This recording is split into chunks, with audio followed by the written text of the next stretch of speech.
नमस्कार, मैं हूं छोटू कुमार और स्वागत है आपका मेरे इस यूट्यूब चैनल पर।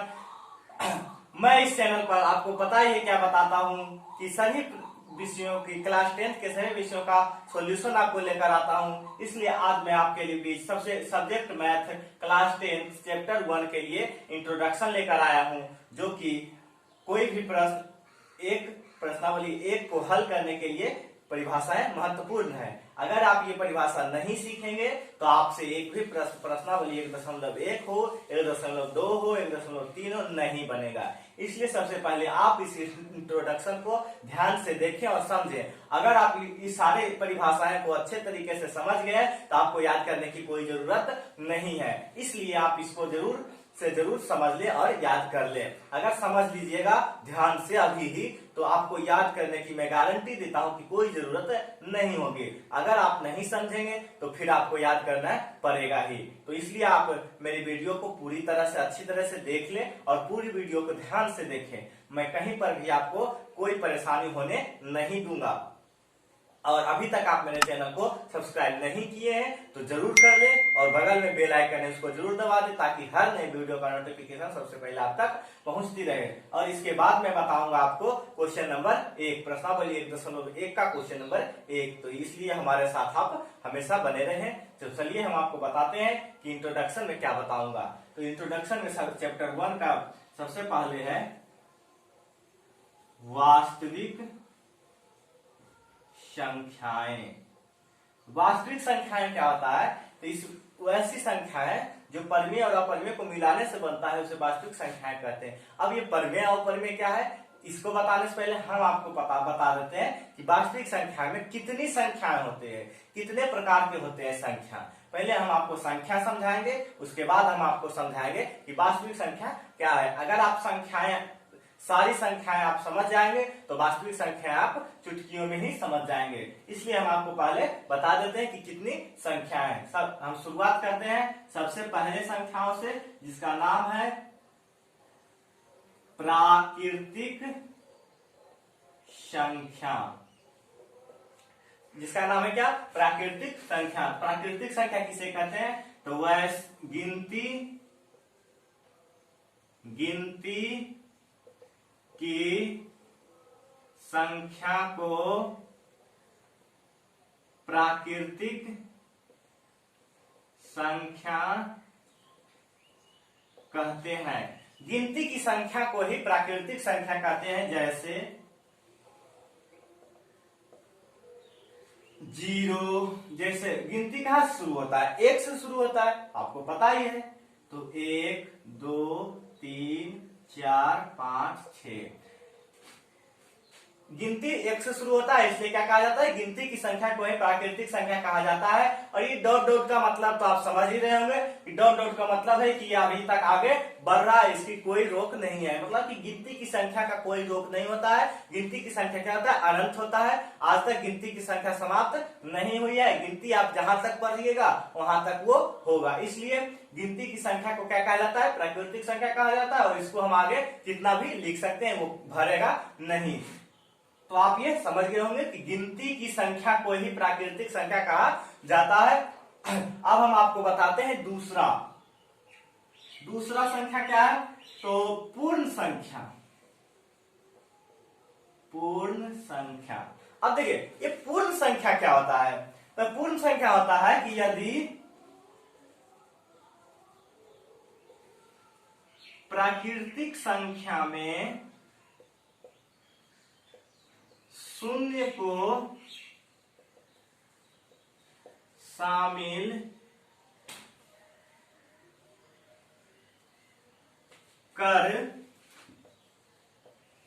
दिया जाए तो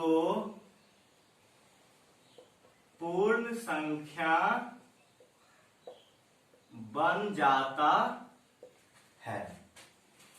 कह रहा है कि यदि प्राकृतिक संख्या में शून्य को शामिल कर दिया जाए तो पूर्ण संख्या बन जाता है। यदि प्राकृतिक संख्या में शून्य को शामिल कर दिया जाए तो पूर्ण संख्या बन जाता है। तो ये नहीं समझे होंगे अभी तक आप, तो हम समझाते हैं इसको। देखिए यदि प्राकृतिक संख्या में, प्राकृतिक संख्या में अभी आपको बताया क्या होता है? गिनती की संख्या होता है। तो गिनती की संख्या कहां से शुरू होता है, एक से, अंत कहां होता है कोई पता नहीं है। तो यही करा है कि यदि इस प्राकृतिक संख्या में, प्राकृतिक संख्या क्या हो गया, 1 2 3 4 5 6 7 डॉट डॉट डॉट, जिसका कोई अंत नहीं है, अगर इसमें शून्य को शामिल कर दिया जाए तो क्या बन जाता है भाई, पूर्ण संख्या बन जाता है। अब बात आया कि भैया जी आपने 0 को 7 के बाद क्यों नहीं शामिल किया, अंतिम में शामिल क्यों नहीं किया और शुरू में ही शामिल क्यों किया। तो देखिए, अगर हम लास्ट में शामिल करना भी चाहे तो भी नहीं कर पाएंगे, क्यों, तो क्योंकि देखिए इसका भी हम बताएं कि गिनती का कोई अंत नहीं है, तो जब इसका अंत ही नहीं है तो हम ऐसे कैसे कहां पर इसको लिख देंगे जो कि ये सेट हो जाए, ये तो नहीं हो सकता है। क्यों, क्योंकि इसका कोई अंत पीछे से पता ही नहीं है कि इसका कहाँ अंत है, लेकिन आगे से इसका पता है अंत कहाँ है, तो एक है अंत इसका, तो हम इसके आगे लिख सकते हैं। अब बात आया कि भैया जी आप यहाँ 0 बीच में क्यों नहीं लिखे, तो हमको बीच में पता कहाँ है कि बीच इसका कहाँ है, अगर हम इसके बीच, इस दोनों के बीच लिखेंगे तो आप फिर क्वेश्चन करिएगा कि भैया इसके बीच में लिखिए, अगर हम इसके बीच में लिख देंगे तो आपके दूसरे लोग बोलेंगे कि इसके बीच में लिखिए। तो इसका हमको पता नहीं है कि बीच कहाँ है और ना ही ये पता है कि लास्ट कहाँ है, सिर्फ हमको यही पता है कि शुरू कहाँ से हो रहा है, इसलिए हम शुरू कहाँ से किए हैं, 0 से किए हैं, 1 के आगे से। समझ गए होंगे। तो क्या है इसकी परिभाषा, तो यदि प्राकृतिक संख्या में शून्य को शामिल कर दिया जाए तो क्या बन जाता है, पूर्ण संख्या बन जाता है। 0 1 2 3 4 5 6 7 पूर्ण संख्या का भी कोई अंत नहीं है, ये जो है अनंत है। तो चलिए अब हम आपको बताते हैं तीसरा परिभाषा। तीसरा परिभाषा में हम आते हैं, तो तीसरा परिभाषा होता है पूर्णांक संख्या। इसको थोड़ा ध्यान से समझिएगा, ये बहुत ही इंपॉर्टेंट डिफिनीशन है। तो क्या है पूर्णांक संख्या, तो कह रहा है कि यदि प्राकृतिक संख्या में धनात्मक,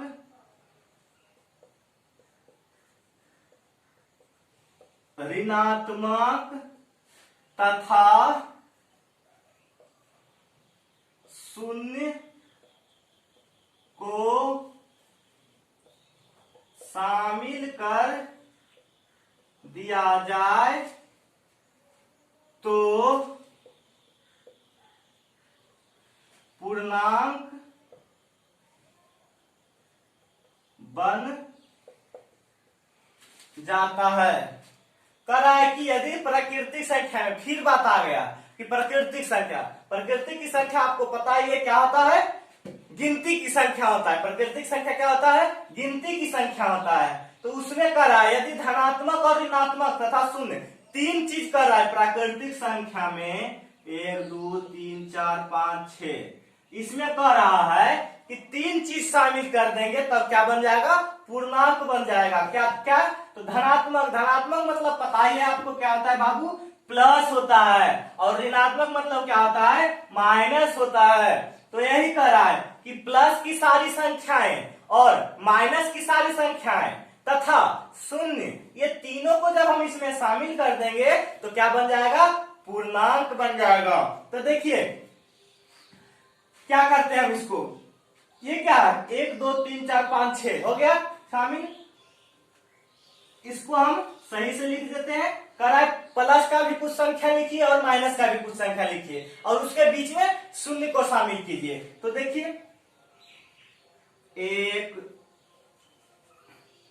1 2 3 4 5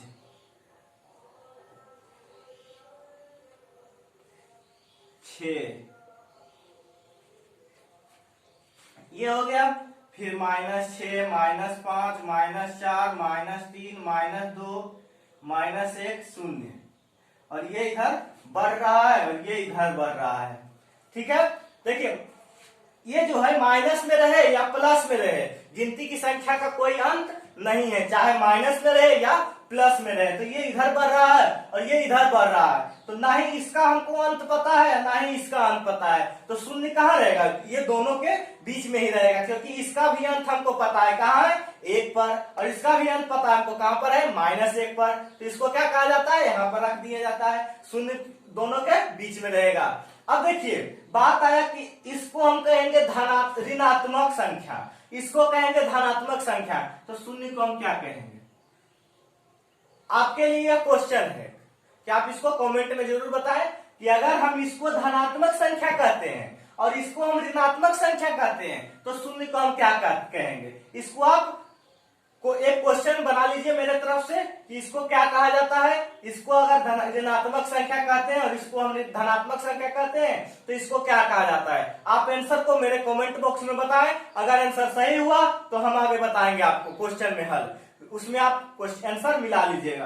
तो चलिए आप ये समझ गए होंगे कि पूर्णांक क्या है। तो यदि प्राकृतिक संख्या में धनात्मक तथा ऋणात्मक तथा शून्य को शामिल कर दिया जाए तो क्या बन जाता है, पूर्णांक बन जाता है। एग्जाम्पल याद रखिएगा, -6, -5, -4, -3, -2, -1 और 0 और 1 2 3 4 5 6 डॉट डॉट डॉट। ना ही इसका कोई अंत है और ना ही इसका कोई अंत है, इसलिए बीच में शून्य लिखा गया है। क्लियर। तो 3 परिभाषा हमने आपको समझा दिया है। पहला था प्राकृतिक संख्या, तो गिनती की संख्या को क्या कहा जाता है, प्राकृतिक संख्या कहा जाता है, जैसे में 1 2 3 4 5 6 और कोई अंत नहीं है, गिनती क्या है, अनंत है। और पूर्ण संख्या, तो यदि प्राकृतिक संख्या में शून्य को शामिल कर दिया जाए तो पूर्ण संख्या बन जाता है। मतलब कि गिनती की संख्या के आगे अगर हम शून्य लिख दिए तो यह क्या हो गया, पूर्ण संख्या हो गया। पूर्णांक क्या है, तो यदि प्राकृतिक संख्या में धनात्मक, ऋणात्मक तथा शून्य को शामिल कर दिया जाए तो क्या बन जाता है, पूर्णांक बन जाता है। यदि धनात्मक तथा ऋणात्मक तथा शून्य को प्राकृतिक संख्या में शामिल कर दिया जाता है तो क्या बन जाता है भाई, पूर्णांक बन जाता है। अब हम आपको बताते हैं इसके आगे का परिभाषा। बने रहिए हमारे साथ, और अगर वीडियो अच्छी लगी तो लाइक जरूर करें।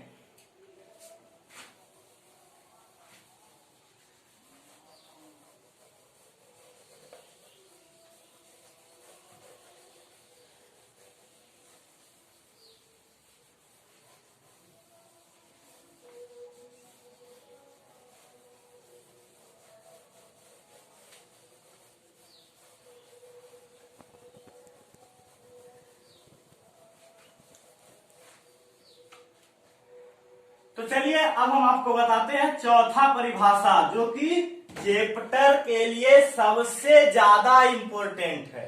इस चैप्टर के लिए सबसे ज्यादा इंपॉर्टेंट अगर कुछ है तो यही वाला परिभाषा है जो हम अभी आपको बताएंगे। तो आपको पता होगा कि हम क्या बताने वाले हैं।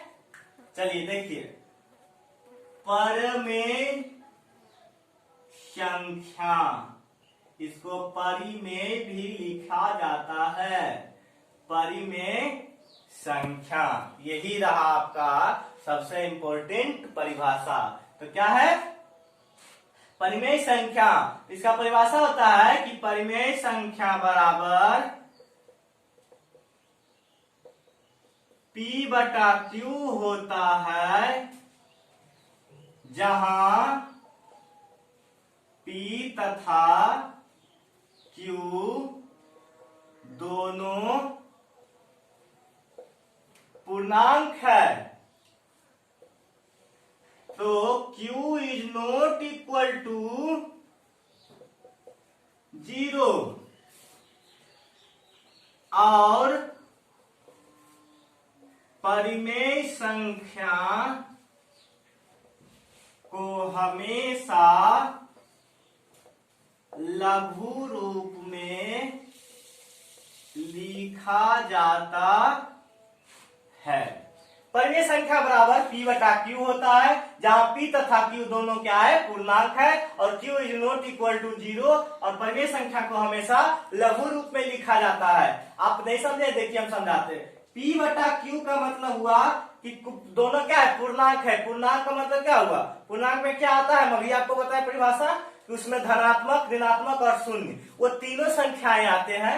जैसे हम यहाँ पर कुछ लिख देते हैं एग्जाम्पल में कि -7 -6 -5 -4 -3 -2 0 1 2 3 4 5 6 7 डॉट डॉट।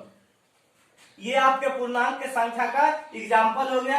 अब देखिए, तो हम पूर्णांक संख्या मतलब करा कि पी और क्यू जो है पूर्णांक है, तो पी और क्यू की जगह पर हम कोई भी संख्या माइनस हो या प्लस हो, जीरो हो, रख सकते हैं। जैसे हम रख लेते हैं 1 और यहाँ पर रख लेते हैं 7, तो ये क्या हो गया? परिमेय संख्या हो गया। क्यों? क्योंकि देखिए पूर्णांक में खोजिए 1, तो 1 है ना, ढूंढ लीजिए 1 है, इसलिए ये क्या हो गया? पी बटा क्यू के रूप में हो गया है, तो ये क्या हो गया? परिमेय संख्या हो गया है। अब एक यहाँ पर दे दिया है ऑब्जेक्शन कि Q is not equal to 0 होना चाहिए। आप P और Q की जगह पर कुछ भी रख सकते हैं, लेकिन Q is not equal to 0। इसका अर्थ क्या हुआ? तो देखिए Q अगर हम ऐसे लिखेंगे तो Q इज इक्वल टू 0, मतलब कि Q के बराबर 0 हो सकता है, लेकिन हमें इस यहां काट देंगे तो ये क्या हो गया? Q is not equal to 0। इसको क्या कहा जाता है?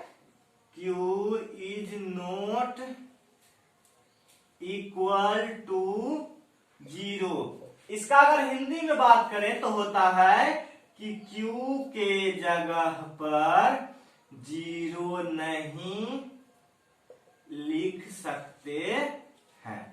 मतलब कि हम P और Q के जगह पर कुछ भी रख सकते हैं, लेकिन एक ऑब्जेक्शन यह भी है कि Q जो है इसके जगह पर हम 0 नहीं लिख सकते हैं। अगर हम Q के जगह पर 0 लिख देंगे तो ये क्या हो जाएगा? गलत हो जाएगा, फिर ये परिमेय संख्या नहीं होगा। इसलिए आप इसको याद रखिएगा कि Q के जगह पर हम कभी भी 0 नहीं रख सकते हैं। अगर कहीं 0 रह गया Q के जगह पर तो वो परिमेय संख्या नहीं होगा।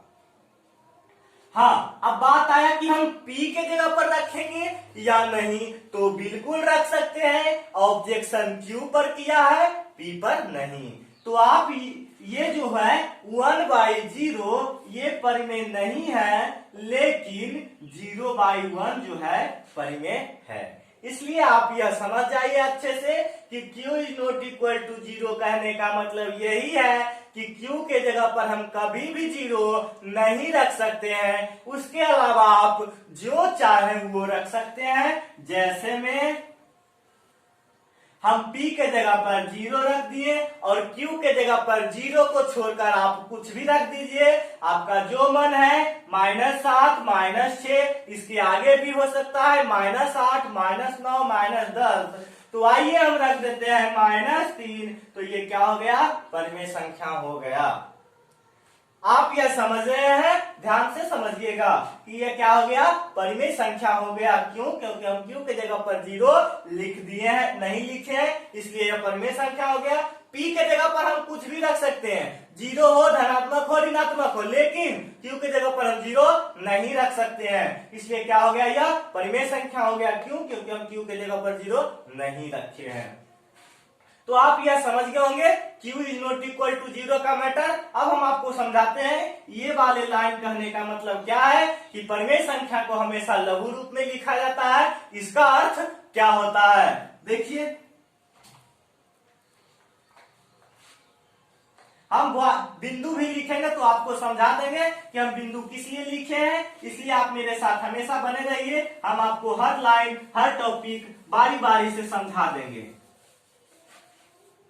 तो आइए हम आपको बताते हैं कि ये इसका मतलब क्या होता है। परिमेय संख्या को हमेशा लघु रूप में लिखने का मतलब क्या होता है? अगर कहीं पर लिखा रहे 50/100 और पूछा जाए कि क्या यह परिमेय संख्या है, तो बोलिएगा बिल्कुल नहीं है। क्यों नहीं है? तो इसमें शर्त दिया हुआ है कि परिमेय संख्या हमेशा लघु होता है। वह जितना ज्यादा लघु रहेगा उतना ज्यादा वही परिमेय संख्या होगा। मतलब लघु का मतलब होता है छोटा। लघु का मतलब याद रखिएगा भाई, छोटा होता है, और दीर्घ का मतलब होता है बड़ा। तो लघु का मतलब आप समझ रहे हैं कि क्या हो गया?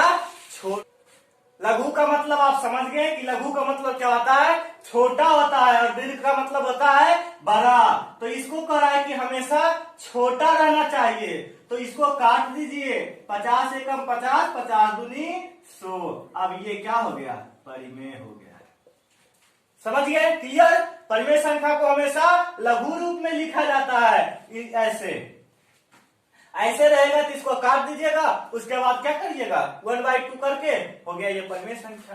तो हमेशा याद रखिएगा दो ऑब्जेक्शन को, क्या है, तो q is not equal to 0, मतलब q के जगह पर 0 कभी नहीं लिखिएगा, और परिमेय संख्या को हमेशा छोटा रूप में लिखिएगा, तब जाकर आपका क्या होगा, सही होगा, ऐसे परिमेय संख्या गलत हो जाएगा। तो आप परिमेय संख्या समझ गए होंगे। अब हम इसका जैसे में लिख देते हैं कि जैसे में क्या लिख सकते हैं इसका।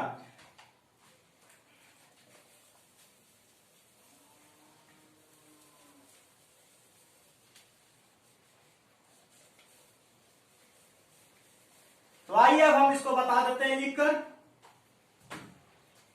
जैसे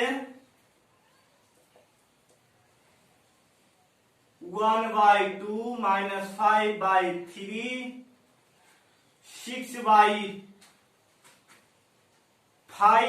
0/7 डॉट डॉट। जितनी जितनी चाहे आप एग्जाम्पल लिख सकते हैं, कोई दिक्कत नहीं हो सकता है। अब हम बताते हैं आपको अपरिमेय संख्या क्या होता है और परिमेय संख्या क्या होता है। परिमेय संख्या तो आप समझ गए होंगे। अब हम आपको बताते हैं अपरिमेय संख्या के बारे में। अपरिमेय संख्या, तो अपरिमेय संख्या कहते हैं कि वैसी संख्या जो परिमेय नहीं हो उसे अपरिमेय संख्या कहते। वैसी संख्या जो परिमेय नहीं है उसे अपरिमेय संख्या कहते हैं। जैसे कहने का मतलब है कि जो परिमेय नहीं है उसे अपरिमेय कह देंगे। जैसे हम एक एग्जांपल ले लेते हैं 7/0, तो 0 अगर q के जगह पर क्या है, 0 है, तो ये क्या हो गया, परिमेय नहीं है। तो जब जो परिमेय नहीं है वो क्या हो गया, अपरिमेय हो गया। उसी प्रकार √3/2, देखिए 2 आता है पूर्णांक में, लेकिन कभी भी आप गिनती में 1 2 3 4 √3 √5 ऐसे करके गिनती पूरा किए हैं, नहीं, गिनती में रूट तो नहीं आता है, इसलिए ये क्या हो गया, गलत हो गया, ये परिमेय नहीं है। और जब परिमेय नहीं है तो क्या हो गया, अपरिमेय हो गया। इसी प्रकार -5/0, तो ये क्या हो गया, अपरिमेय है। इसी प्रकार इसको हम आप जितना लिख सकते हैं, कोई प्रॉब्लम नहीं है। तो आप परिमेय और अपरिमेय अच्छे से समझ गए हैं। अब हम आपको बताते हैं छठा परिभाषा क्या है, सम संख्या। सम संख्या क्या होता है, तो वैसी संख्या जो 2 से विभाजित हो जाए उसे सम संख्या कहते हैं। वैसी संख्या जो 2 से विभाजित हो जाती है उसे सम संख्या कहते हैं। कौन कौन संख्या विभाजित हो जाती है, तो 2 4 6 8 10 12 14 16 18 20 22 24 26 28 30 32, इस प्रकार आप जितना आगे जाइएगा उतना आगे जाएगा। तो वैसी इस जैसे में लिख सकते हैं हम इसको 2 4 6 8 10 12 14 16 18, इसका भी कोई अंत नहीं है।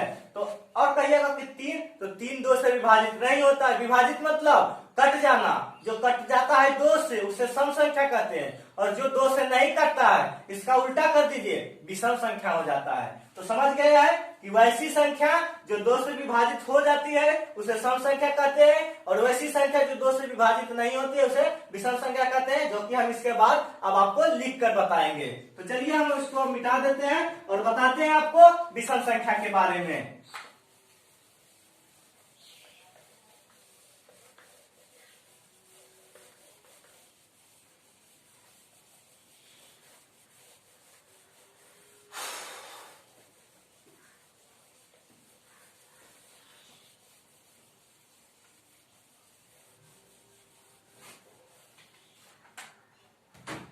विषम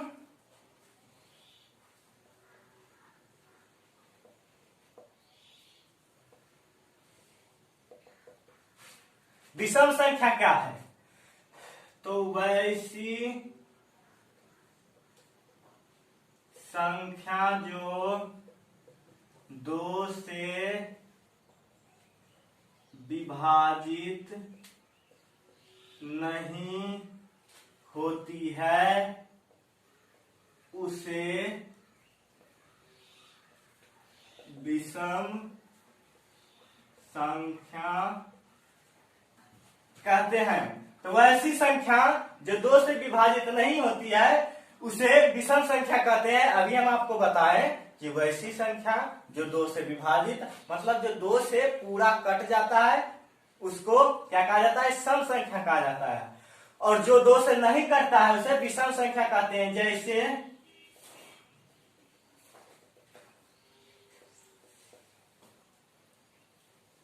1, 3, 5, 7, 9, 11, 13, 15, 17, 19, 21। ये सब क्या है? 2 से कटेगा? कभी नहीं कटेगा। कटेगा तो शेषफल बच जाएगा, किसी में 1 बच जाएगा, किसी में 2 बच जाएगा, अधिकतर सब में 1 ही बचेगा। इसलिए इसको क्या कहा जाता है? विषम संख्या। तो वैसी संख्या जो 2 से विभाजित नहीं होती है उसे विषम संख्या कहते हैं, और वैसी संख्या जो 2 से विभाजित हो angry है उसे सम संख्या कहते हैं। अब हम आपको बताते हैं अगला, जो कि है भाज्य संख्या। भाज्य संख्या क्या है? तो भाज्य संख्या बहुत सिंपल से समझा देंगे हम आपको। देखिए कैसे। तो कहता है इसका परिभाषा कि 1 से बड़ी प्राकृत संख्या जो एक और अपने को छोड़कर किसी दूसरी संख्या से विभाजित नहीं होती है उसे क्या कहते हैं? भाज्य संख्या कहते हैं। कह रहा है कि 1 से बड़ी प्राकृतिक संख्या। प्राकृतिक संख्या किसे कहते हैं? तो गिनती की संख्या को। तो गिनती की संख्या जो होना चाहिए 1 से बड़ा होना चाहिए। तो 1 से बड़ा हम लिख लेते हैं, क्या होता है? 2, 3, 4, 5, 6, 7, 8, 9, 10, 11, 12, 13, 14, 15, 16, 17, 18, 19, 20 ... इसका भी कोई अंत नहीं है। तो ये सब क्या हो गया? 1 से बड़ा है। तो देखिए क्वेश्चन जो कहा हम वो लिख दिए। कह रहा है कि 1 से बड़ा प्राकृत संख्या, तो 1 से बड़ा सब लिख दिए हैं, इतना सारा। अब कह रहा है कि जो एक और अपने को छोड़कर, एक और अपने, हम एक संख्या कोई ले लेते हैं इनमें से। हम सबसे पहले 2 से शुरुआत करते हैं, तो 2 ले लेते हैं, ठीक। अब कह रहा है कि एक और अपने को छोड़कर, एक को छोड़कर और अपने, 2 का अपना कौन है? 2 ही है। आपको पता ही है कि संसार में खुद के अलावा कोई अपना नहीं है, इसलिए 2 का भी कोई अपना नहीं है। 2 का अपना कौन है? तो 2 ही है। तो ये वही कह रहा है कि एक और अपने को छोड़कर, तो इसका अपना कौन है? ये खुद है। आपका अपना कौन है? आप खुद है। आपका अपना कोई नहीं इस संसार में, सब जरूरत के हिसाब से आपसे बात करते हैं। इसीलिए हम आपको बता रहे हैं कि क्या है, इसका अपना कौन है? 2 का अपना 2 खुद है।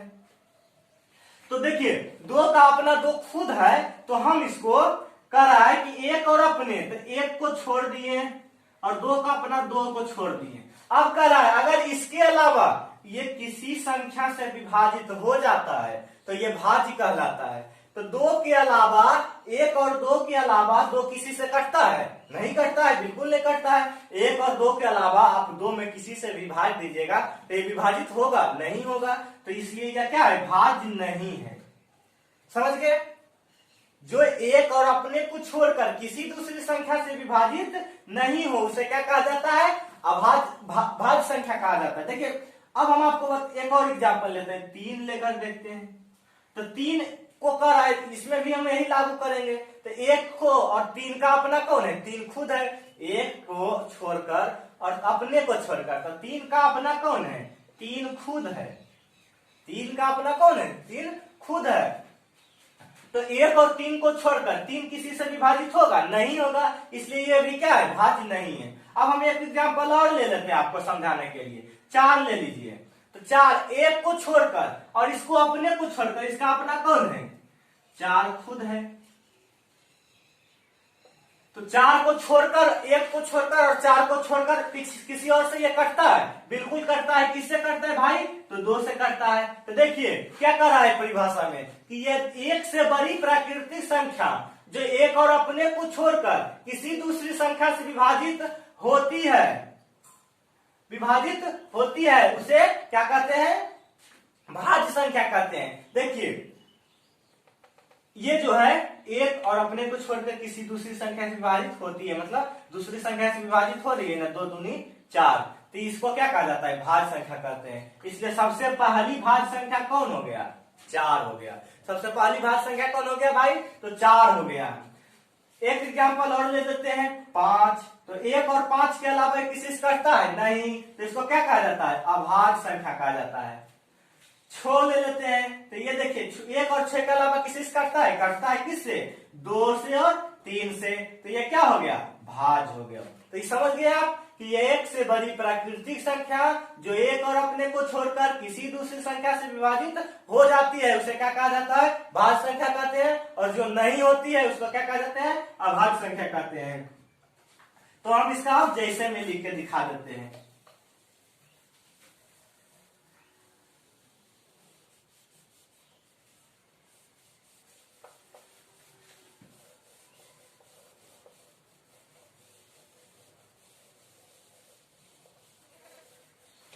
चलिए देखिए, सबसे पहला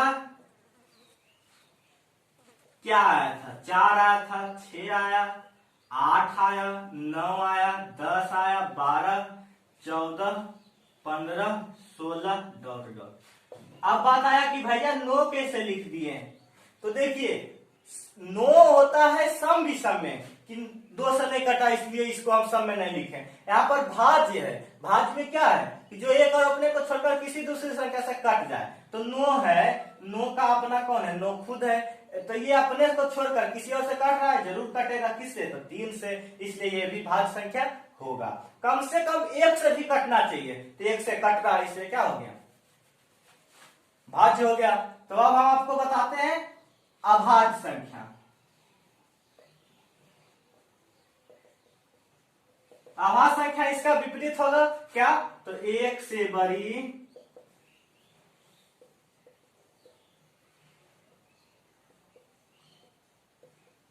प्राकृतिक संख्या जो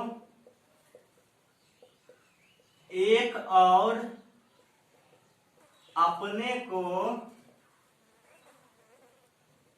छोड़कर किसी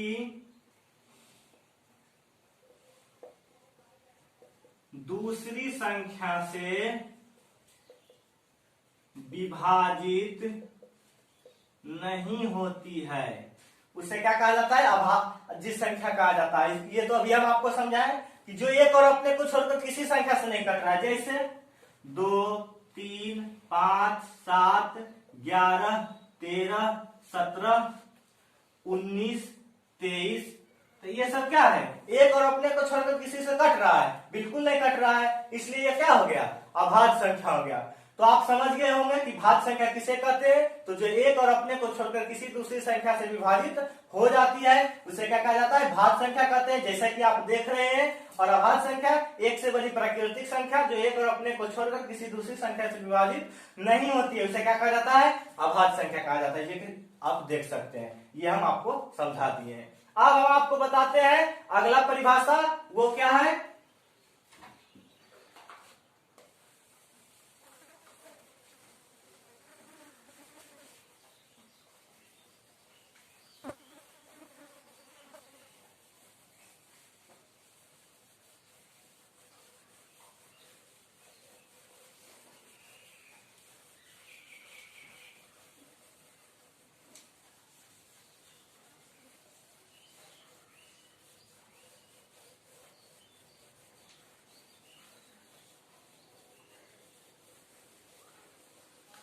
बने रहिए हमारे साथ, वीडियो को लाइक जरूर कर दें। चलिए अब हम आपको बताते हैं लास्ट एंड बेस्ट परिभाषा इसके बारे में। अब आप टाइम आ गया है इसके बारे में समझाने का, तो चलिए लिख देते हैं वास्तविक संख्याएं। इसका परिभाषा एकदम सिंपल है, क्या है?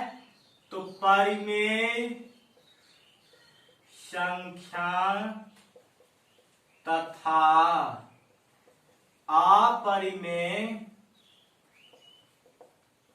संख्या को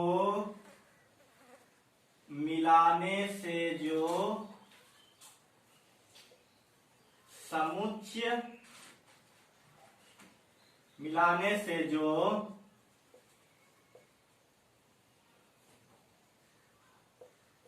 समुच्चय बनता है उसे वास्तविक संख्या कहते हैं। परिमेय संख्या और अपरिमेय संख्या को मिलाने से जो समुच्चय बनता है उसे वास्तविक संख्या कहते हैं। परिमेय और अपरिमेय हम आपको समझा चुके हैं, एक बार फिर से आपको बता देते हैं कि परिमेय संख्या किसे कहते हैं और अपरिमेय संख्या किसे कहते हैं। तो परिमेय संख्या बराबर होता है P बटा Q, जहां P और Q दोनों क्या होते हैं? पूर्णांक होते हैं। मतलब कि P और Q के जगह पर हम कोई भी अंक या संख्या लिख सकते हैं, चाहे वो धनात्मक हो, चाहे वो ऋणात्मक हो या शून्य हो। और परिमेय संख्या को हमेशा लघु रूप में लिखा जाता है जहां पर Q is not equal to 0। परिमेय संख्या ये रहा, और अपरिमेय संख्या तो ऐसी संख्या जो परिमेय नहीं हो उसे अपरिमेय संख्या कहते हैं। तो वही कह रहा कि परिमेय संख्या और अपरिमेय संख्या को मिलाने से जो समुच्चय बनता है उसे कहा जाता है परिमेय संख्या और अपरिमेय संख्या वास्तविक संख्या। तो देखिए जैसे में परिमेय और अपरिमेय होता है। अब कहिएगा ये कैसा जैसे है, ये कैसा एग्जाम्पल है? तो देखिए भाई, परिमेय संख्या का जितना उदाहरण होता है और अपरिमेय संख्या का जितना उदाहरण होता है उस सब को मिलाने से ही वास्तविक संख्या का निर्माण होता है। तो हम परिमेय संख्या और अपरिमेय संख्या डायरेक्ट लिख दिए। क्यों? क्योंकि परिमेय संख्या के उदाहरण का कोई अंत ही नहीं है और ना ही अपरिमेय संख्या के उदाहरण का कोई अंत है, इसलिए हम परिमेय और अपरिमेय दोनों लिख दिए हैं। अब जो मन होगा आपका उदाहरण में यहाँ पर लिख सकते हैं। इस प्रकार हमने वास्तविक संख्या को आज आपको बहुत अच्छे से समझा दिया होगा। आशा है कि आप हर परिभाषा को गौर से देखे होंगे और समझे होंगे उसके बारे में। अगर कहीं हमसे भूल हो गई हो तो हम उसके लिए आपसे माफी चाहते हैं, और अगर कहीं आपको समझ में नहीं आया है तो आप हमको कमेंट बॉक्स में बताएं, हम उस क्वेश्चन को, उस परिभाषा को फिर से समझा देंगे, फिर से नए वीडियो में बनाकर आपके लिए स्पेशल हम उसको समझाएंगे। इसलिए आप उसको कमेंट में जरूर बताएं। अगर कहीं आप नहीं समझे हैं तो और समझ गए हैं तब तो अच्छी बात है, फिर आपको याद करने की कोई जरूरत नहीं है। अब आप इसके बाद कोई भी चैप्टर का क्वेश्चन हो एक्सरसाइज 1 का आप बना सकते हैं। 1.1 हो, 1.2 हो या 1.3 हो, हम इसके अगले वीडियो में जरूर लेकर आएंगे चैप्टर 1 का क्वेश्चन नंबर 1। तब तक के लिए आप मेरे साथ बने रहिए और चैनल को लाइक सब्सक्राइब कर दें और वीडियो को लाइक कर दें।